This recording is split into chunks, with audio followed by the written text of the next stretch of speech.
Sir இப்போ இன்னொன்னு பார்த்தீங்கன்னா, தஞ்சாவூர்ல வந்து விஜய் வந்து மேனிஃபெஸ்டோ ஒண்ணு சொல்லியிருந்தாப்ல. எடை இது பண்றதும் வந்து பெண்களும் நியமிப்பு அப்டின்றாங்க.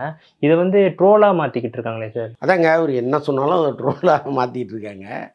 அவரும் கொஞ்சம் கவனிச்சு பேசணும். சும்மா வந்து யாரோ எழுதி குடுக்குறாங்கிறதுக்காக, அத அப்படியே வந்து பேசக்கூடாது. அத அனலைஸ் பண்ணணும். இப்ப அவரு என்ன சொல்றாரு, பொருட்களை எல்லாமே பேக்கேஜா குடுத்துருவோன்றாரு. ம். இப்ப அரிசியை தவிர பாக்கி எல்லாத்தையுமே நாங்க வந்து பேக்டா குடுத்துருவோம். இப்போ சர்க்கரைன்னா 5 கிலோ சர்க்கரை, 1 கிலோ இப்படி கிலோ கணக்குல போட்டு பாக்கெட்ல வச்சிருப்போம். ம். அப்ப நீங்க பாக்கெட்ல எடுத்து குடுக்குறதுக்கு எதுக்கு ஒரு இடையாளர் முதல்ல உங்களுக்கு? தேவையே இல்ல. சரி அப்ப நான் அரிசி அளக்கணும் அப்படின்னா, ஒரு இடையாளர் வேணும். அது ஒரு ஆளு தானே போட முடியும். கவர்மெண்ட் ஸ்டாஃப்ங்கிறது வந்து ஒரு ஸ்டாஃப்ப போட்டிங்கன்னா, அவருக்கு லைஃப் லாங் நீங்க சம்பளம் குடுக்கணும்.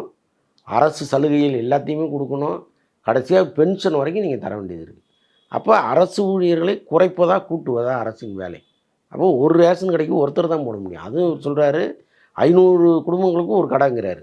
ம். அப்ப 500 குடும்பங்களுக்கு ஒரு கடைங்கும்போது 2 ஆளுக்கு மேல வேலை தேவையில்லங்க. ஒரு நாடார் கடையோ, ஒரு வேற ஒருத்தரையோ கடை வச்சிருந்தாருன்னா, ஒரு ஆளே 500 குடும்பத்த சமாளிச்சுருவாரு. அப்ப இங்க 2 பேருங்கிறதே அவசியம் இல்ல அது. அதில அளக்கிறதுக்கு 2 பேருங்கிறது ரொம்ப ரொம்ப அவசியம் இல்ல அது. நீங்க வந்து ஒரு அடிப்படையில ஒரு சாதாரண குடும்பத்திலேருந்து வந்திருந்தீங்கன்னா, உங்களுக்கு இதெல்லாம் தெரியும். யோசிப்பீங்க. இது என்னடா இது இப்படி ஒருத்தர் எழுதி குடுத்துருக்காரு. இது சரியா இருக்குமான்ட்டு. அதனால எல்லாத்தையும் பேசிறக்கூடாது. ஆனால் 500 குடும்பங்களுக்கு ஒரு கடைன்னாரு பாருங்க. சூப்பர். அது வந்து மக்கள் மத்தியில ஒரு பெரிய தாக்கத்த உருவாக்கும்.